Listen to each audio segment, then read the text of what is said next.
ভেনেজুয়েলার ভেতরে ঢুকে মাদক বিরোধী অভিযান চালাতে যাচ্ছে যুক্তরাষ্ট্র। নাম প্রকাশে অনিচ্ছুক মার্কিন কর্মকর্তাদের উদ্ধৃতি দিয়ে এই তথ্য জানিয়েছে এনবিসি নিউজ। প্রকাশিত তথ্য অনুযায়ী ভেনেজুয়েলায় মাদক পাচারকারীদের বিরুদ্ধে হামলার জন্য বিকল্প প্রস্তুতি নিচ্ছে যুক্তরাষ্ট্র।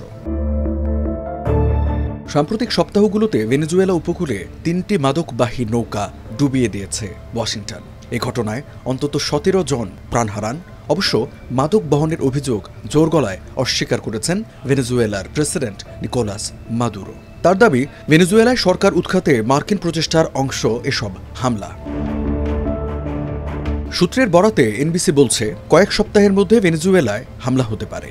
তবে মার্কিন প্রেসিডেন্ট ডোনাল্ড ট্রাম্প এখনও এই পদক্ষেপের অনুমতি দেননি। সূত্রটি আরও জানায়, ভেনেজুয়েলার মাদক তৈরির কারখানা ও পাচারকারী চক্রের সদস্যদের ওপর ড্রোন দিয়ে হামলা চালাতে পারে ওয়াশিংটন।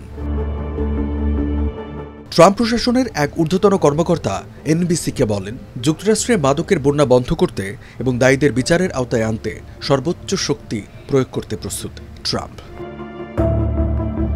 এদিকে একটি সূত্র এনবিসিকে জানায়, মধ্যপ্রাচ্যের কিছু মধ্যস্থতাকারীর মাধ্যমে একে অপরের সঙ্গে কথা বলছে যুক্তরাষ্ট্র ও ভেনেজুয়েলা।